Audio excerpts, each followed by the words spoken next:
Action minasan konnichiwa pau desu. Oke guys, sekarang gue masih ada di luar ya. Di belakang gue ini ada hotel, ini hotel, dan ini di sana hotel gue di sana. Tuh, nah di sana ada hotel gue, dan hotel yang bisa dibilang yang paling besar ya di antara hotel-hotel yang lain yang ada di sini. Dan di sini adalah tempat apa ya? Ini adalah lapang golf ya, yang bisa sering digunakan untuk orang-orang sekitar sini main golf, dan semuanya habis karena salju. Oke, di video kali ini gue bakal menjawab ya pertanyaan-pertanyaan teman-teman yang sering muncul ke gue tentang seputaran visa Tokutegino. Karena banyak ya pertanyaan ini, lumayan sering ya gue dapatkan ya dari teman-teman yang nanya ke gue itu tentang visa Tokutegino. Jadi kalau seandainya teman-teman punya pertanyaan seputar tentang Tokutegino, teman-teman bisa nonton video ini sampai habis ya. Dan semua pertanyaan yang gue bahas di video ini itu teman-teman bisa cek di deskripsi ya. Siapa tahu pertanyaan teman-teman itu ada di video ini. Dan di sini ada 10 pertanyaan ya yang gue bakal jawab ya, yang sering gue temukan ya sama teman-teman, yang sering teman-teman tanyakan ke gue. Nah, gue bakal ngebahas di video ini. Nah, jadi buat teman-teman nonton video ini, silahkan nonton video ini sampai habis. Oke, semua pertanyaan teman-teman itu sudah gue simpan ya di HP ini. Tapi sayangnya sejak HP ini gue ganti LCD-nya agak gelap di siang hari. Padahal ini brightness-nya udah tinggi ya, jadi nggak masalah. Nah, jadi ya untuk teman-teman ya sering nanya begitu kan, untuk bidang Tokutegino itu ada apa aja sih? Sebenarnya untuk Tokutegino itu ada 14 bidang ya, bidang utama, dan di bidang-bidang itu ada sub-sub bagiannya. Untuk bidangnya itu ada 14, jadi gue nggak bisa sebutin semuanya. Untuk 14 bidang itu teman-teman cek ada di deskripsi ya. Dan terus juga pertanyaan selanjutnya itu adalah ujian Tokutegino yang ada di Indonesia itu apa aja sih? Sebenarnya ya untuk Tokutegino di Indonesia itu dari 14 bidang hanya ada 4 bidang. Yaitu pertama bidang pertanian dan peternakan, itu masih satu bidang ya. Yang kedua kaigo, yang ketiga itu bidang restoran, yang keempat itu bidang pengolahan makanan. Dan untuk restoran dan pengolahan makanan itu berbeda ya. Kadang ada juga teman-teman yang bertanya, apakah restoran dan pengolahan makanan itu sama? Untuk restoran dan pengolahan makanan itu benar-benar berbeda.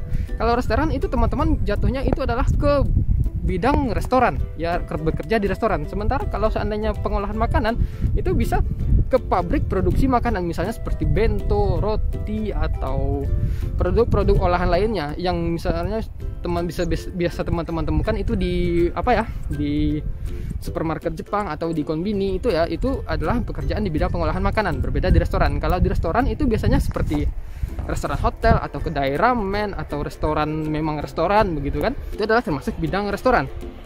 Dan terus bagaimana dengan sisa bidang yang lainnya? Untuk sisa bidang yang lainnya itu hanya ada di Jepang ya, seperti misalnya bidang perhotelan. Bidang perhotelan itu ujiannya hanya ada di Jepang, atau bidang building cleaning itu hanya ada di Jepang. Terus bidang konstruksi, las itu hanya ada di Jepang. Jadi buat teman-teman yang misalnya ingin mengambil ujian itu, mau nggak mau teman-teman harus ambilnya di Jepang dan nggak bisa ngambil di Indonesia, karena di Indonesia yang hanya ada ya 4 bidang yang gue sebutin tadi. Nah, terus selanjutnya pertanyaannya adalah apa sih? Oh, ini ya. Ini juga sering ya gue dapatin ya dari teman-teman yang nanya tentang visa Tokutegino. Apakah pemula itu bisa menggunakan visa Tokutegino? Apakah harus magang dulu, Bang? Enggak, jawabannya adalah tidak. Untuk pemula yang ingin menggunakan visa Tokutegino itu bisa langsung ya gunain visa Tokutegino, nggak harus jadi pemagang dulu. Tapi syaratnya tentu saja teman-teman itu harus lulus M4 dulu ya, atau JFT Basic, sama harus punya sertifikat keahlian. Apakah cukup dengan pengalaman? Tidak cukup, karena walaupun teman-teman punya pengalaman tapi nggak punya sertifikat JFT sama sertifikat keahlian, teman-teman nggak bisa masuk ke Jepang dengan menggunakan visa Tokutegino, karena syarat utamanya tadi adalah 2 itu. Dan selanjutnya itu adalah pertanyaan yang mana ya? Aduh, layarnya basah. Aduh, gelap sekali, tidak kelihatan. Nah, ini juga ya teman-teman, juga ada yang nanya ya tentang syarat Tokutegino. Nah, seperti yang gue bilang tadi ya, kalau untuk Tokutegino ya untuk pemula itu syaratnya adalah sertifikat N4 atau JFT Basic sama sertifikat keahlian. Terus bagaimana dengan teman-teman yang udah selesai magang? Nah, buat teman-teman yang udah selesai magang ini yang lebih gampang lagi ya syaratnya ya. Karena teman-teman setelah selesai magang itu pasti teman-teman akan dapat yang namanya Semonkyu ya, sertifikat keahlian, di mana teman-teman magang dulu. Misalnya seperti gue kan bidangnya, walaupun gue bekerja di hotel kan bidang gue kan building cleaning. Nah, gue bakal dapat sertifikat keahlian building cleaning. Jadi nanti setelah misalnya untuk visa Tokutegino. Nah, jadi gue bisa ambil tanpa harus punya N4, tetapi harus bekerja di bidang dimana gue pernah dulu. Misalnya bidang keahlian gue seperti building cleaning, artinya gue harus bekerja di bidang building cleaning. Kalau seandainya teman-teman dulu dari pertanian ingin lanjut ke Tokutegino, teman-teman bisa langsung lanjut ke Tokutegino di bidang pertanian. Nah begitu ya. Terus nggak hanya Semonkyu aja, bisa juga Hyokachosho, bisa juga sertifikat Sankyu, bisa juga apa ya, kalau seandainya kedua-duanya itu nggak ada, gue juga pernah dengar itu bisa surat keterangan, semacam surat keterangan dari perusahaan kalau dia pernah magang selama 3 tahun, itu juga bisa digunakan ya. Nah itu ya syarat untuk digunakan ya buat buat teman-teman yang ingin menggunakan lanjut ke Visa Tokutegino dengan setelah memagang. Terus selanjutnya, pertanyaan selanjutnya, apakah bisa pindah bidang pekerjaan? Jawabannya bisa, kalau punya sertifikat keahlian di bidang yang teman-teman inginkan. Jadi Tokutegino itu nggak selalunya di pertanian saja, atau di hotel saja, atau di konstruksi saja. Kalau seandainya teman-teman ingin pindah bidang, tentu saja bisa. Dan itu yang penting teman-teman punya sertifikat keahliannya. Jadi teman-teman itu nanti bisa mengajukan untuk pindah bidang, pindah perusahaan. Itu bisa ya. Nah selanjutnya adalah gaji untuk Tokutegino. Nah untuk Tokutegino ini sebenarnya gajinya itu sudah pasti ya lebih besar dari pemagang ya. Tapi kalau misalnya ada pemagang yang gajinya lebih besar dari Tokutegino, itu relatif ya. Bisa jadi pekerjaannya berat, atau pekerjaannya malam, atau pekerjaannya berisiko tinggi, bisa saja. Nah tapi ya pada dasarnya kalau kita bicara gaji pokok ya, kalau untuk pemagang itu gaji yang digunakan untuk pemagang itulah gaji UMR. Gaji UMR yang ada di daerah, misalnya di Kyushu. Kalau di Kyushu kan sekarang yang Fukuoka itu 814 ya kalau nggak salah gue ya. Nah jadi kalau pemagang itu menggunakan gaji pokok. Tapi kalau untuk Tokutegino dia sudah memiliki standar yang sesuai dengan orang Jepang. Jadi untuk Tokutegino itu gajinya udah sama seperti orang Jepang ya. Dan kalau gue dengar dari orang Kumiai itu Tokutegino itu biasanya GQ ya, gajinya bulanan. Tapi di beberapa lowongan juga ada ya Tokutegino ini yang menggunakan GQ, gajinya per jam. Tapi sama aja sih sebenarnya, gak jauh-jauh beda. Ada sisi positif GQ, ada juga sisi negatifnya antara GQ dan GQ.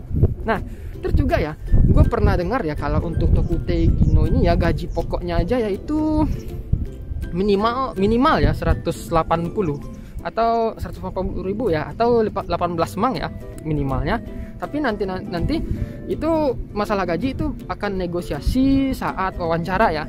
Tapi dari yang informasi gue dapat itu minimalnya 18, sama seperti orang-orang Nepal yang kerja di sini yang menggunakan visa Gitsu, mereka kan gaji pokoknya itu 18. Tapi kalau seandainya lebih dari 18 itu tergantung jenis pekerjaannya lagi ya. Tapi pokoknya segitu.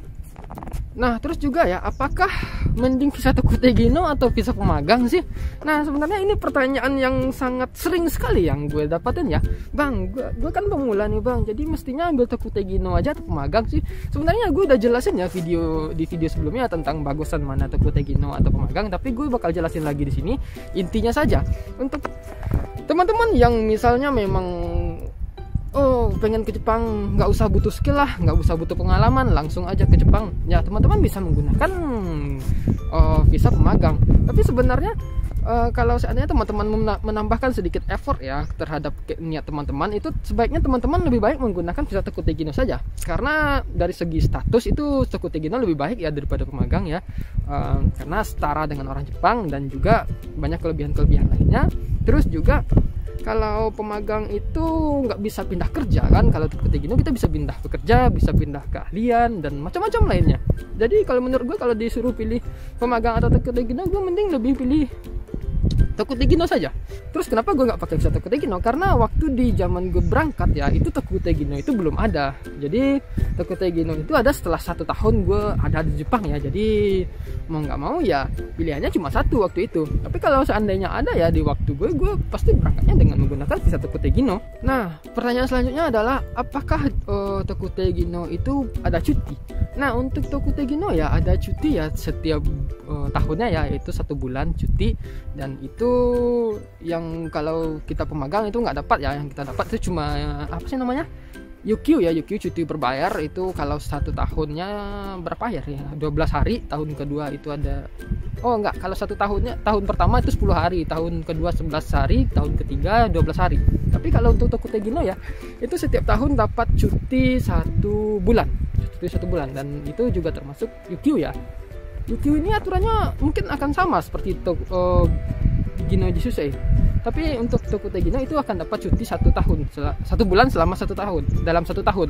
Nah, dan cuti 1 bulan dalam 1 tahun itu bisa teman-teman gunakan untuk misalnya pulang ke negara sendiri. Itu nggak masalah ya, nggak akan ada larangan ya dari perusahaan ya kalau teman-teman seandainya pulang ke negara sendiri untuk entah itu memang lepas kangen, pengen makan-makan, pengen nemu seseorang, pengen nemu keluarga, itu kan itu nggak masalah. Berbeda ya dengan Gino Jisusei ya, itu sangat tidak bisa sekali ya pulangnya, walaupun banyak Jisusei yang pulang ke negaranya walaupun sebenarnya tidak dibolehkan. Tapi berbeda ya dengan Tokutei Gino ya, itu bisa bisa digunakan untuk pulang ke Indonesia. Nah, pertanyaan selanjutnya adalah masa tinggal visa Tokutei Gino ini ya. Untuk visa Tokutei Gino ini ada apa ya? 2 ya. Beda dengan visa Gino Jisusei. Kalau visa Gino Jisusei kan visa Gino Jisusei 1, Nigo sama Sango. Terus kalau untuk Tokutei Gino ini jenis visanya itu ada 2 ya, Tokutei Gino Ichigo sama Nigo. Nah, bedanya ya kalau untuk Tokutei Gino Ichigo itu jangka masa tinggalnya adalah 5 tahun dan Tokutei Gino Nigo itu jangkanya 10 tahun. Dan untuk saat ini ya, untuk pemegang visa Tokutei Gino yang ada di Jepang saat ini, mereka rata-rata hanya menggunakan visa Tokutei Ichigo. Karena Tokutei Nigo itu belum ya, Tokutei Nigo itu diambilnya 5 tahun, sementara Tokutei Gino itu baru dikeluarin tahun 2019 dan baru 3 tahun jalan ya, 19, 20, 21, nih 21, baru jalan 3 tahun. Jadi buat orang-orang yang di Jepang yang menggunakan visa Tokutei Gino itu sekarang masih rata-rata menggunakan visa Tokutei Gino Ichigo. Dan menurut yang gue dengar ya, katanya walaupun belum ada ya ujian Tokutei Gino Nigo itu ya, dan untuk melanjutkan ujian Tokutei Nigo itu harus untuk melanjutkan Tokutei Gino Ichigo itu harus ujian Tokutei Gino dulu, ujian keahlian dulu. Nah, ujian keahliannya ini yang gue dengar katanya sulit sih, tapi gue juga nggak tahu ya karena belum terjadi. Nah, jadi itu sih lebih kurang ya untuk tentang pertanyaan seputar Tokutei Gino. Jika seandainya teman-teman punya pertanyaan lain, silahkan tulis di komen ya. Dan gue rasa ini cukup 10 pertanyaan yang gue bahas di sini. Jadi kalau seandainya ada pertanyaan lain lagi, nanti gue bakal bahas di video selanjutnya. Dan gue mau balik dulu karena sekarang dingin sekali. Oke, terima kasih buat teman-temannya udah nonton video ini sampai habis, dan sampai jumpa di video berikutnya. Cut.